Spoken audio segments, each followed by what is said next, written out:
ஒவ்வொரு மணி நேரம் படித்த பிறகும் 15 நிமிடம் அதை திரும்ப சொல்ல வேண்டும். படிப்பது என்பது படித்துவிட்டு அடுத்ததற்கு தாவுவதல்ல. படிப்பதில் 6 கட்டமாக படிக்க வேண்டும். Reading, remembering, recapitulation, reproduction, rectification, revision என்ற 6 படிகளை படிக்க வேண்டும். இன்னும் சொல்ல போனால் முதல் முறை தயவு செய்து ஞாபகத்தில் வைக்க வேண்டும் என்று படிக்காதீர்கள். நம்முடைய ஆழ் மனம் மேல் மனத்தை காட்டிலும் வலிமையான முதல் முறை படிக்கிற போது மகிழ்ச்சியாக படியுங்கள். தென்றலின் கைகளை பிடித்துக் கொண்டு நந்தவனத்தில் நடப்பது போல படியுங்கள். அப்படி படித்தால் நீங்கள் படித்தது உங்களுடைய ஆழ் மனத்திற்குள் சென்றுவிடும். அடுத்ததாக நினைவுபடுத்தி படியுங்கள்.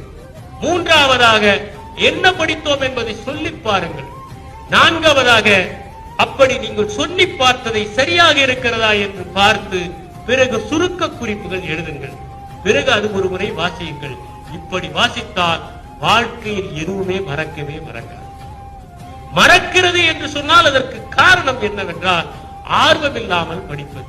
அதை அடுத்ததாக பல கவனச்சிதறல்கள், படிக்கிற போதே எதையோ நினைப்பது.